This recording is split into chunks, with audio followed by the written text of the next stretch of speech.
I think success is freedom. I spent a large part of my career doing the things that I was asked, and now I've reached this place in my career where I call the shots. Yo, what's good and welcome back to 80 Vlogs. Today I'm just going to be reacting to Salehi.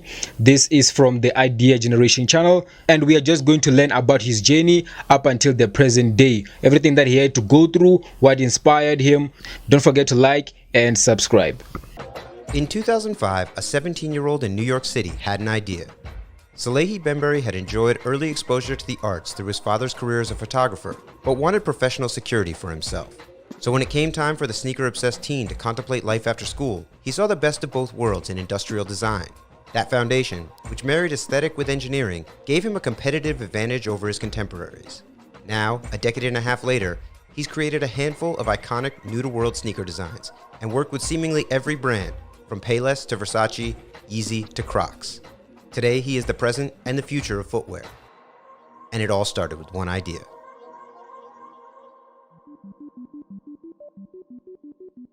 How did your parents' professional life inform your ambitions? My dad's a photographer. He owned his business. We had a loft in Tribeca, so the first like 1/4 of the loft was like a photography studio. So we would have a bunch of shoots there. He would shoot our family. Those would be like family moments. The ceilings were 20 feet, if you will, but the walls only went up 10 feet. So if someone was on the phone, you could hear them.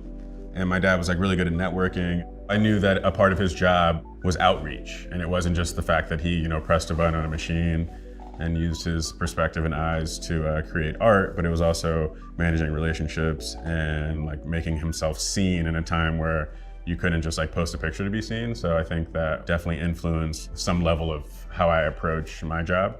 That now I probably like realize in retrospect. I don't think I was like 10 years old, like this is how you network.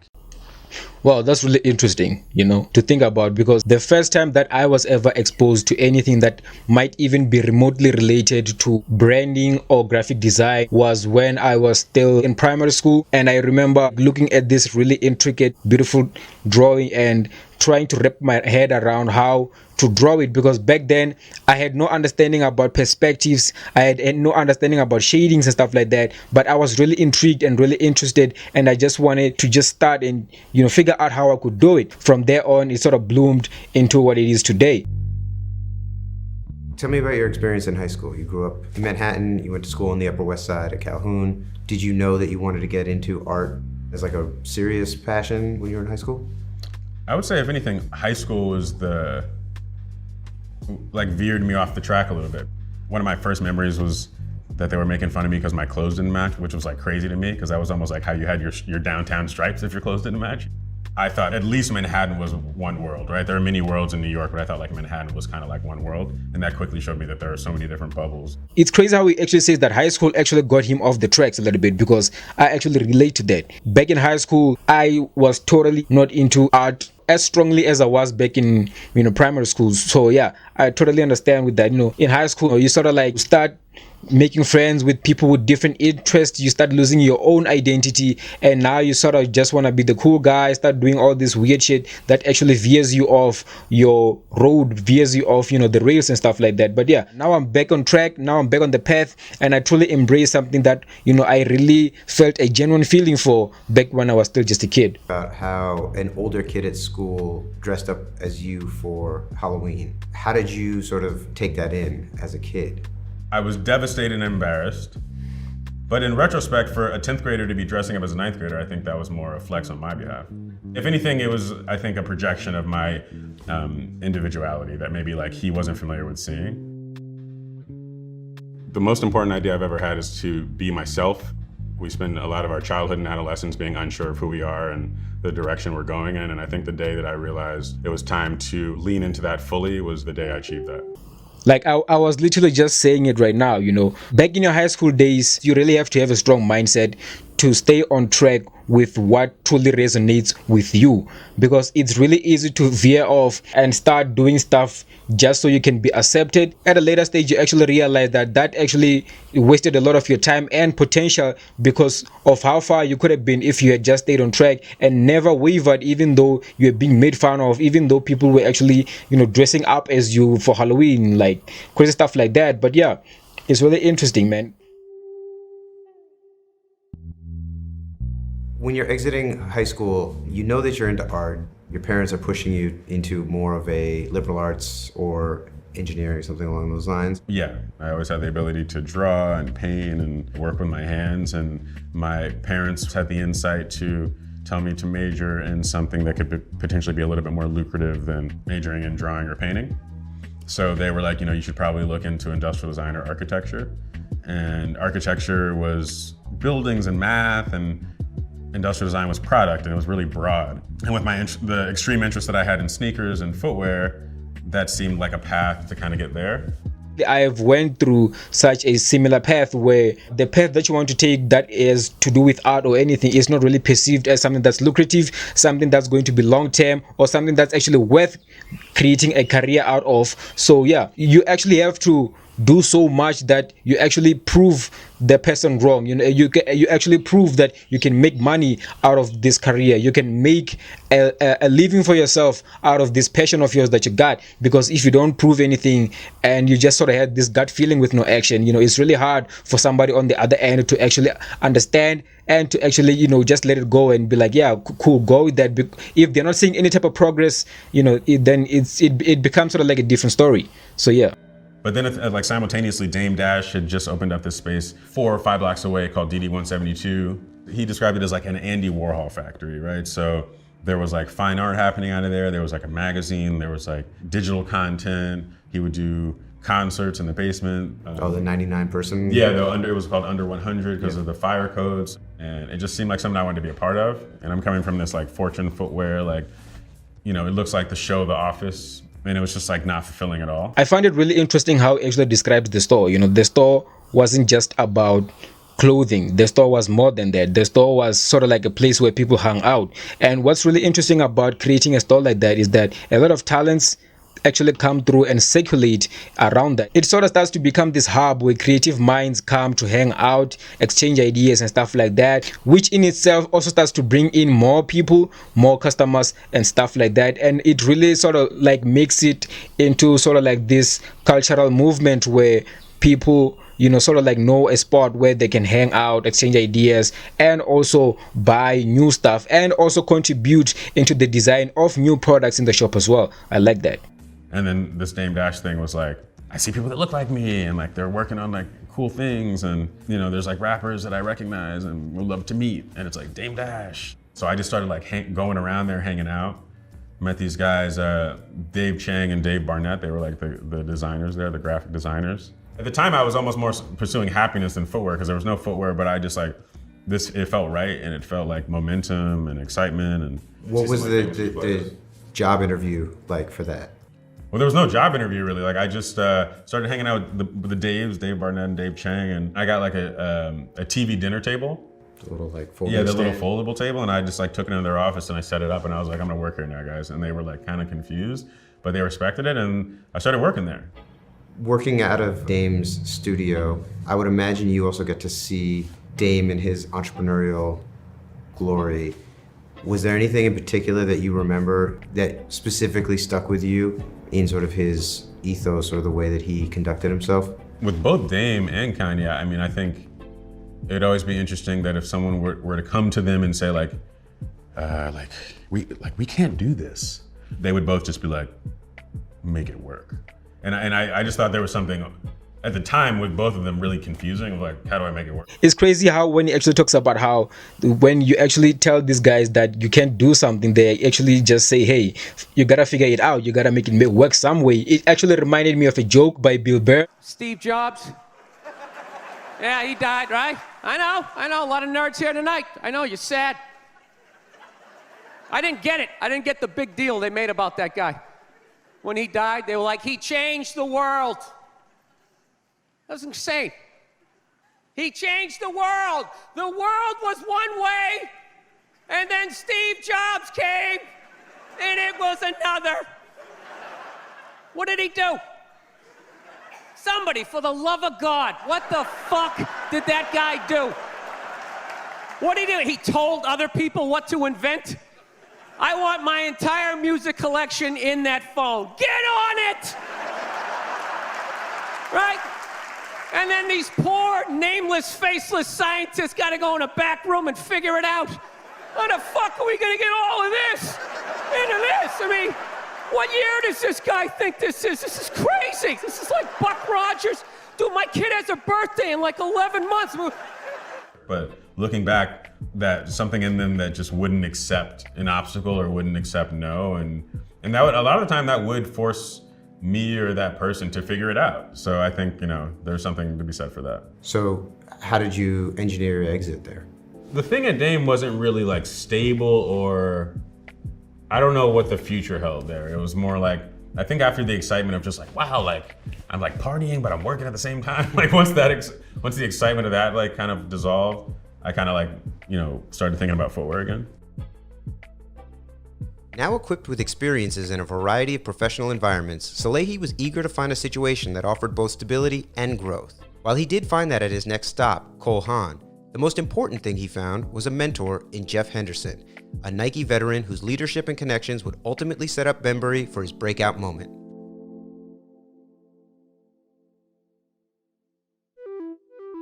A recruiting agency put me in Cole Haan. I think again, I was just doing like color work, like small design input. And then I got word, maybe it was my second day, that this guy, Jeff Henderson, an OG Nike designer, I think he designed there for like 15 years. He was in the office and I saw him and he was this like tall black dude and he was wearing these Jordans that I'd never seen before. So I was like, whoa, who is this guy, right? And so he was gonna get like toured around the office. And so I knew he was gonna walk by my desk. I'm okay at sketching. So I like flipped to like a nice sketch page, slid it to the edge of the table. And then when he walked by, he was like walking by, he was like, hey. And then he like saw the sketches and he was like, whoa. Then he started flipping through. With these opportunities, you gotta be smart with it. You gotta be smart, okay? Okay, you gotta go there and expose yourself. That is. And then yeah, he ended up asking if I wanted to join this innovation team that he was starting. And this was the team that would eventually design the Lunar Grand? Yes. And we were like this 3-person team, super nimble, and we were given the green light to kind of just like shake things up and really utilize utilize Nike's resources. So they had been purchased by Nike prior to you? Yes. And how did you know when it was time to move on? I was fired from Grades. Yeah. Was that traumatizing? 100%. Like a job is security. A paycheck is security. It represents food, it represents a roof. But for someone like me, it really like makes me like strap my boots even tighter and like get back to it. I think all the times I've been unemployed were absolutely necessary. I think we're always growing. There's that famous Lauryn Hill quote, if we're not growing, we're dead. So I strongly believe in that, and I think that we constantly always need to be looking for new perspectives and new ideas so that we can continue to grow as people and then influence those around us.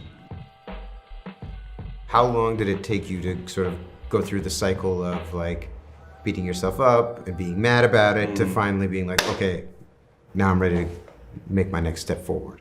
I was still experiencing the grief, and then I'm on LinkedIn and I see this guy, Rim Koolhaus, who is the nephew of the architect Rim Koolhaus. And he has this brand United Nude.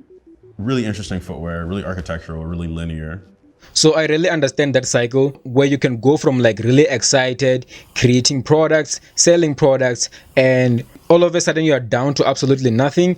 Nothing is selling. And you sort of like have this creative burnout. Hey, like, what's up? And he was like, oh, like I'm doing this design charrette, flying in some designers, I'd love to have you. So I fly to, I think it was Guangzhou, China. I stayed there for like 2 weeks and it was this really intensive, just like design course of just like make what you think is cool through our brand lens.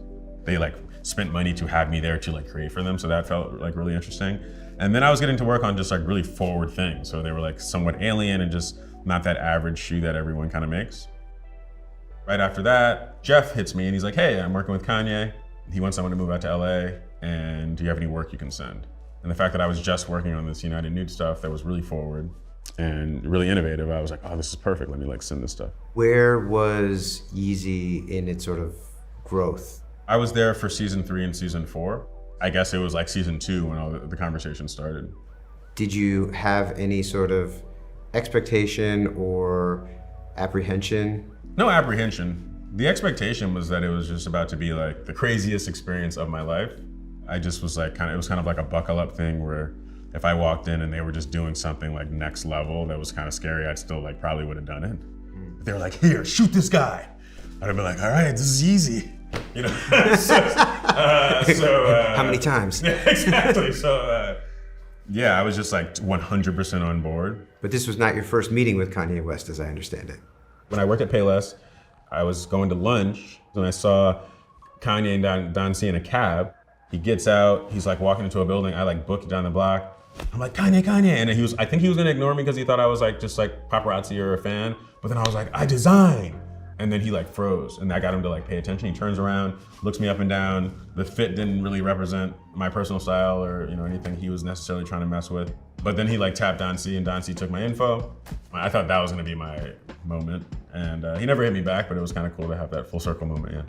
Kanye is obviously very dynamic, creative. What were sort of the most important things that you took away from that experience?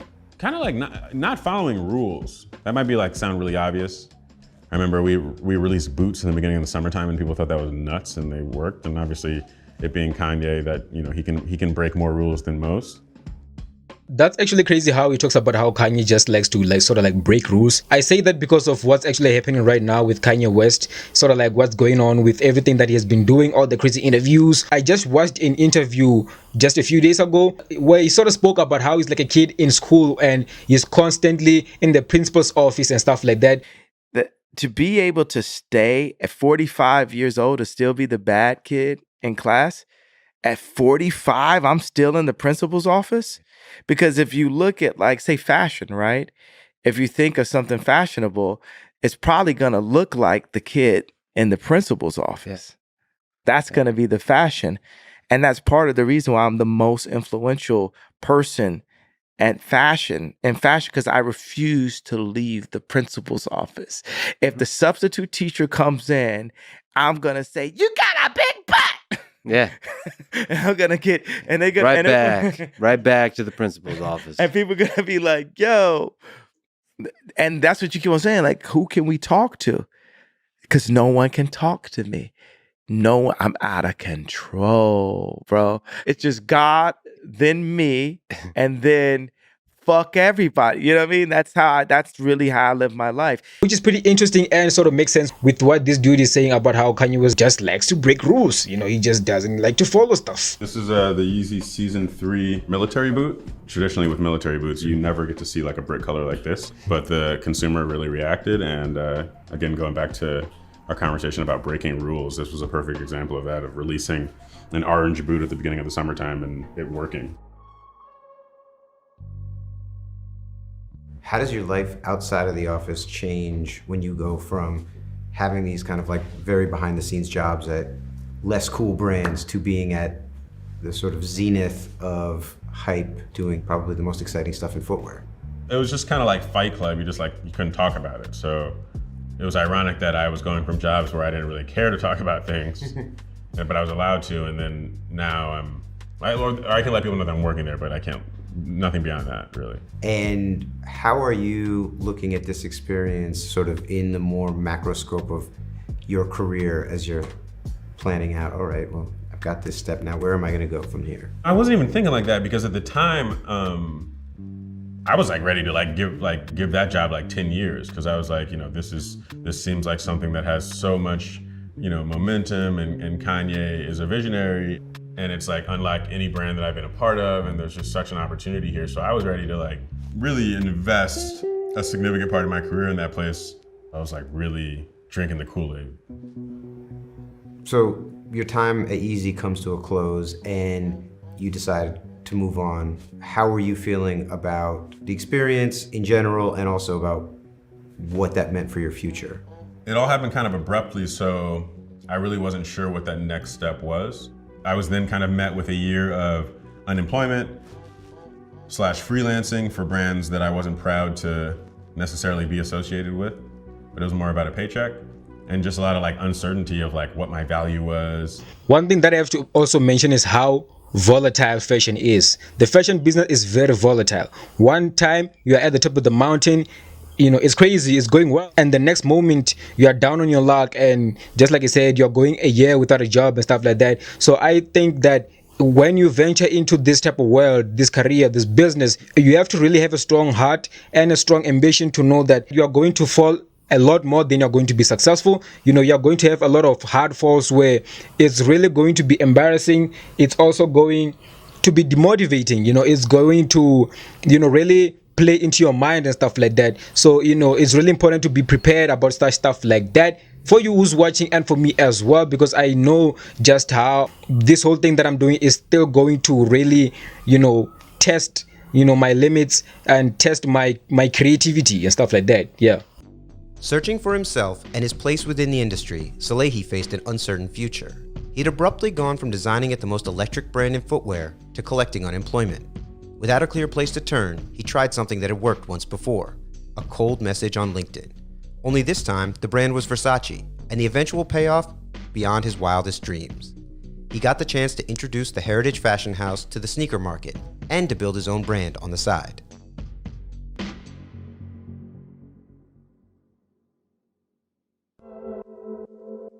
So I'm on LinkedIn.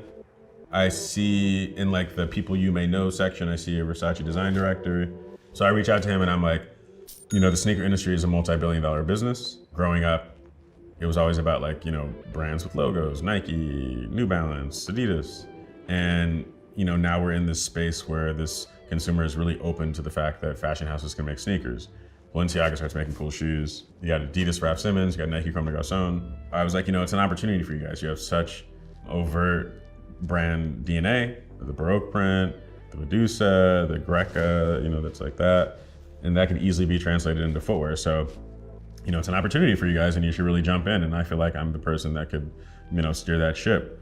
I don't know if I said that last part. And so I'm just fishing. And then like 3 days later, Donatella hits me back and she's like, I love your ideas. Can you come to Milan and tell me more? So you just like look at your email one day and it's like Donatella Versace. Yeah, and it was like the 0 went to a 1, right? It wasn't like I had 7 emails, it was 1. That's crazy. That's crazy.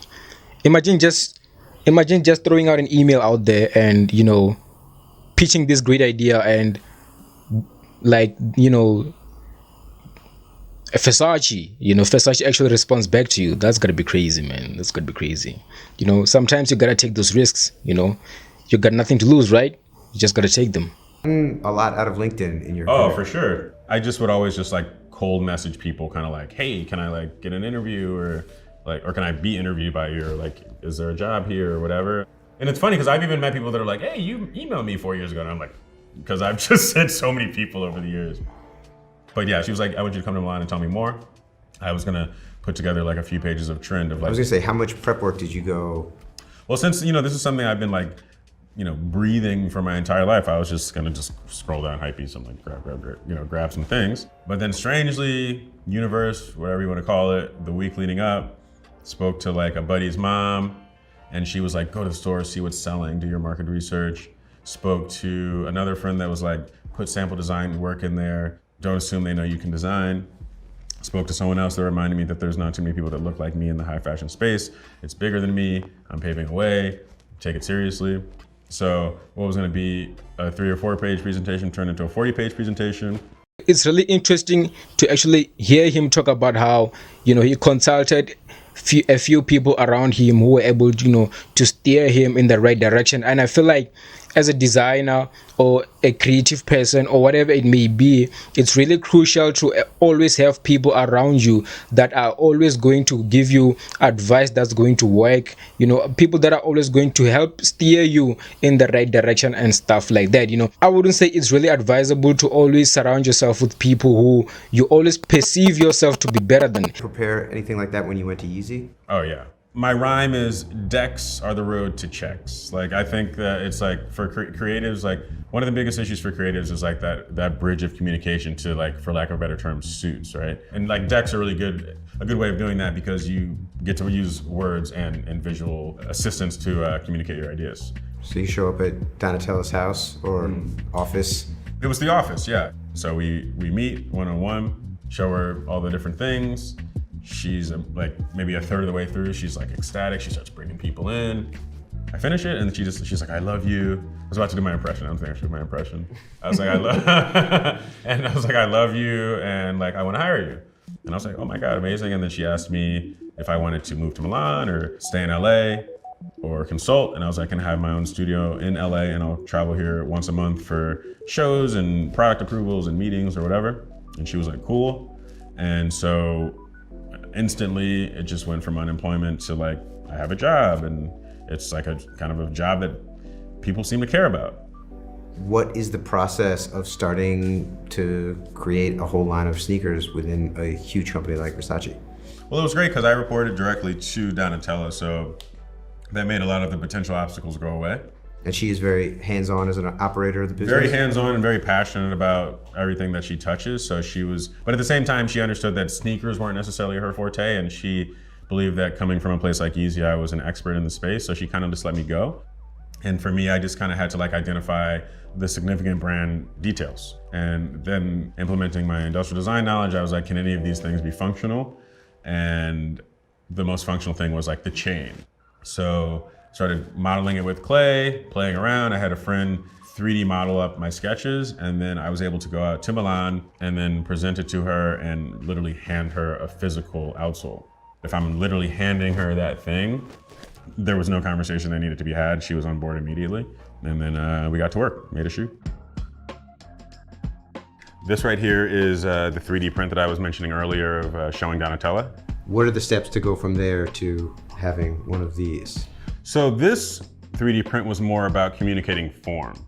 I imagined that it would work as an outsole, but it kind of rocks. So, you know, after you get your sign off for the concept, it's then about diving into making it work, because the most important thing a shoe has to do is work. You have to think of these things at higher levels when you're actually creating shoes that are meant to function in like a sport. But for high fashion, it's really more about just keeping the consumer safe and not in pain.